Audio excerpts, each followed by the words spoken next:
Not അതായത് എല്ലാവരും ഈ ഡിവോഴ്സ് എന്ന് പറഞ്ഞ വാക്കിനെ ഭയങ്കര നെഗറ്റീവായിട്ടാണ് എടുക്കുന്നത്. അല്ല, ഇതിപ്പോ നെഗറ്റീവ് കുറെ പേര് പോസിറ്റീവായിട്ട് സംസാരിച്ചിട്ടുണ്ട് അതിനകത്ത്. ഇപ്പൊ കമന്റ്സ് ഒക്കെ എടുത്ത് ബിക്കോസ് അത് ഭയങ്കര റെസ്പെക്ട്ഫുൾ ആയിട്ടുള്ള ഒരു ഡിസിഷനാണ്. അതേ സമയത്ത് ഇപ്പൊ എത്രയോ ആൾക്കാർ അൺഹാപ്പി മാരേജസിൽ കണ്ടിന്യൂ ചെയ്യാറുണ്ട്.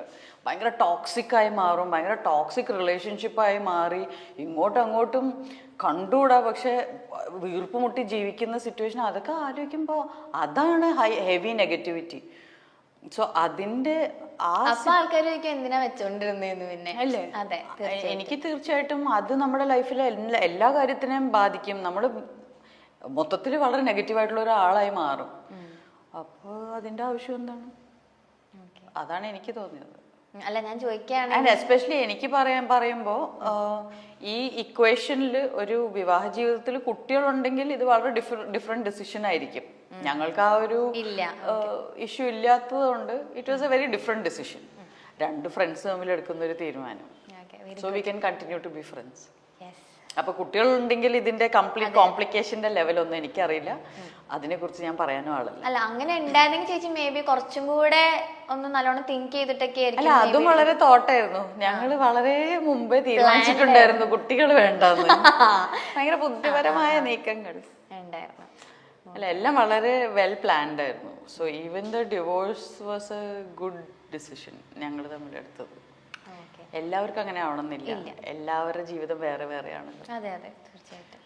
പക്ഷെ എപ്പോഴെങ്കിലും ചേച്ചിക്കൊരു ഹാർഡ് ടൈം, പേഴ്സണലി ഞാൻ ചോദിക്കുകയല്ല, മേ ബി ഒരു ഇൻസ്പിറേഷണൽ ഹാർഡ് ടൈം ആയിരിക്കാം. കേൾക്കുമ്പോൾ നമുക്കിപ്പോൾ ചിലവരുടെ ഹാർഡ് സ്റ്റോറീസ് കേൾക്കുമ്പോൾ ഭയങ്കര ഇൻസ്പയർ ആയി തോന്നും. അങ്ങനെ എന്തെങ്കിലും ചേച്ചിക്ക് ഉണ്ടായിട്ടുണ്ട്? ഓഫ്കോഴ്സ്, എനിക്കിപ്പോ ഹാർഡ്ഷിപ്സ് ലൈഫിൽ ഇഷ്ടം പോലെ എല്ലാവരെ പോലെ ഉണ്ടായിട്ടുണ്ട്. അതിനെ നമ്മൾ എടുക്കുന്ന രീതിയാണല്ലോ അതിൻ്റെ ഒരു എന്താ എക്സ്പീരിയൻസ് ക്രിയേറ്റ് ചെയ്യുന്നത്. ഇപ്പം ഞാൻ ഒരു ഹാർഡ്ഷിപ്പ് എക്സ്പീരിയൻസ് ചെയ്താൽ ഞാൻ അതിനെ നോക്കുന്നത് ഇതിൽ നിന്ന് ഞാൻ എന്താ പഠിക്കേണ്ടതെന്നാണ് നോക്കുന്നത്. അല്ലെങ്കിൽ എന്തിനാ എനിക്ക് ഇങ്ങനെയൊക്കെ സംഭവിക്കണമെന്ന് പറഞ്ഞ് നോക്കിയിരുന്നാൽ അത് ഭയങ്കര ഡൗൺ ആവും. നമ്മൾ ഇൻസ്റ്റെഡ് ഇതിൽ നിന്ന് എന്താ പഠിക്കാനുള്ളതെന്ന് പറഞ്ഞാൽ നമ്മൾ അടുത്ത നെക്സ്റ്റ് പോസിറ്റീവ് സ്റ്റെപ്പിലോട്ടാണ് കയറുന്നത്. ഇതിലെന്തോ നിധി ഉണ്ടല്ലോ എന്ന് പറഞ്ഞ് അങ്ങനെ കാണുന്ന ആളാണ് ഞാൻ. അപ്പൊ എന്ത് നെഗറ്റീവായിട്ട് സംഭവിച്ചാലും ആ നെഗറ്റിവിറ്റിയെക്കാളും കൂടുതൽ ഇതിൽ നിന്ന് ഞാൻ എന്ത് പഠിക്കാം, സോ ദാറ്റ് ഇത് വീണ്ടും റിപ്പീറ്റ് ആവാതിരിക്കാൻ. അപ്പോൾ ലൈഫ് ഡെയിലി ബെറ്റർ ആയിക്കൊണ്ടിരിക്കും. ചേച്ചിയുടെ ഫാമിലിയെ കുറിച്ച് പറയോ? അച്ഛൻ, അമ്മ? എന്ത് പറയാനാ, പാവങ്ങളല്ലേ. എൻ്റെ ഫാമിലി ആയി പോയി. അവര് പാവങ്ങളാ. ആക്ച്വലി എൻ്റെ അച്ഛനും അമ്മയൊക്കെ വളരെ സ്ട്രെയിറ്റ് ഫോർവേഡ്, നിഷ്കളങ്കമായിട്ടുള്ള വ്യക്തികളാണ്. അവരുടേതായ നല്ല ഇൻട്രസ്റ്റ്സ് ഒക്കെ ഉള്ള വളരെ ബിസി ആയിട്ടുള്ള ആൾക്കാരാണ്. അതാണ്, ഭയങ്കര ബിസിയാ രണ്ടുപേരും. എന്തൊക്കെയാ ചെയ്യുന്നതെന്ന് എനിക്കറിയില്ല, പക്ഷെ എപ്പോ വിളിച്ചാലും ഒന്നിനും ഒഴിവില്ലാത്ത അത്രയും തിരക്കായിരിക്കും. സാധാരണ ഞാനാണ് അവരെക്കാളൊക്കെ വളരെയധികം ഫ്രീ ടൈം ഉള്ളത് എനിക്കാ.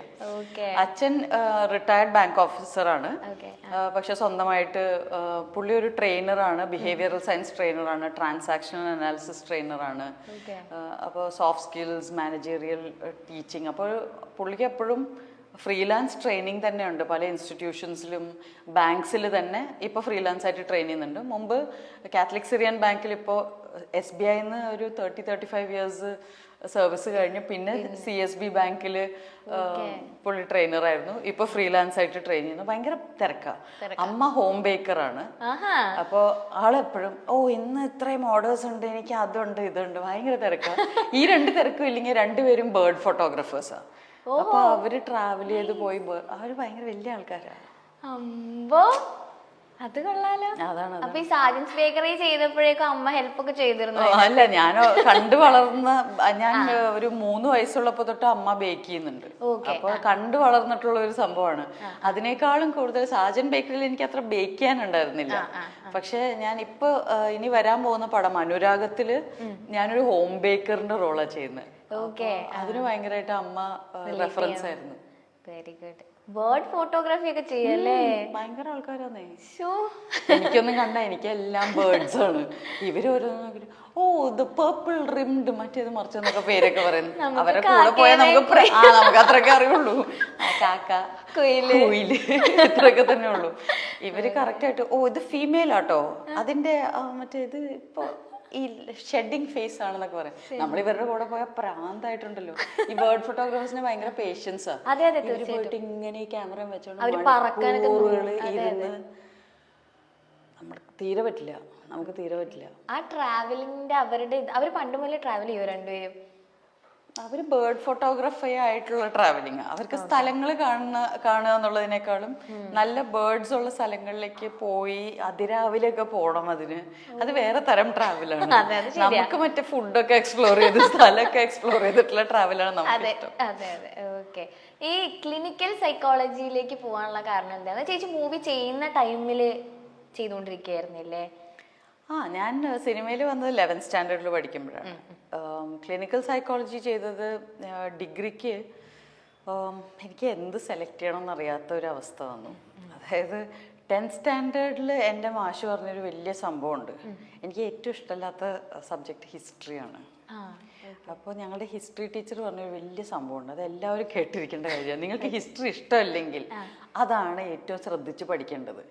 എന്ന് വെച്ചാൽ അത് 10th സ്റ്റാൻഡേർഡോടുകൂടെ അതോടെ തീരും. എങ്ങാനും അത് നന്നായി പഠിച്ചില്ലെങ്കിൽ നിങ്ങൾക്ക് പിന്നെ അതേ പഠിക്കാൻ കിട്ടൂ. നിങ്ങൾക്ക് ഫസ്റ്റ് എന്താ പറയാ, നമുക്ക് ആ ഗ്രൂപ്പേ കിട്ടുള്ളൂ. ഹിസ്റ്ററി ഉള്ള ഗ്രൂപ്പേ പഠിക്കാൻ കിട്ടുള്ളൂ.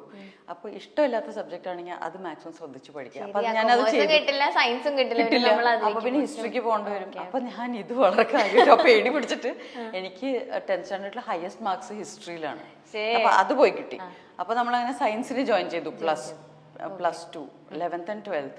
അപ്പോൾ സിനിമയിലേക്കും വന്നു. അപ്പോൾ എല്ലാവരും എന്നോട് പറഞ്ഞു, ഇനി കുറച്ച് സിനിമയിലൊക്കെ അഭിനയിക്കാൻ പറ്റുന്ന കോഴ്സസ് ചെയ്താൽ മതി, ഫങ്ഷണൽ ഇംഗ്ലീഷോ അങ്ങനെ എന്തെങ്കിലും ചെയ്യും എന്നൊക്കെ പറഞ്ഞു. എനിക്കിതിലൊന്നും ഒരു ഇൻട്രസ്റ്റും ഇല്ല. അപ്പം എന്താ പഠിക്കുക, ഇനി 12 വരെ പഠിച്ച ഈ സബ്ജക്ട്സ് ഒന്നും എനിക്കിനി പഠിക്കണ്ട എന്നുള്ള സിറ്റുവേഷനിൽ ഇരിക്കുമ്പോഴാണ് എൻ്റെ ഒരു ഫ്രണ്ട് പറയുന്നത്, പ്രചോദി നികേതൻ കോളേജ് പുതുക്കാട് ക്ലിനിക്കൽ സൈക്കോളജിയുടെ കോഴ്സ് ഉണ്ട്. അപ്പോൾ അതുവരെ എൻ്റെ അച്ഛൻ ഈ TA ട്രെയിനറും ഇതൊക്കെ ആയതുകൊണ്ട് എനിക്ക് എപ്പോഴും വീട്ടിലെപ്പോഴും ഈ ബോഡി ലാംഗ്വേജ് ഇങ്ങനെയൊക്കെയുള്ള പല I'm okay, you're okay ഇതൊക്കെ പറഞ്ഞ കുറെ ബുക്സ് ഉണ്ടാവും എപ്പോഴും. അപ്പൊ ഞാൻ ഇതൊക്കെ ഇരുന്ന് വായിക്കുമായിരുന്നു.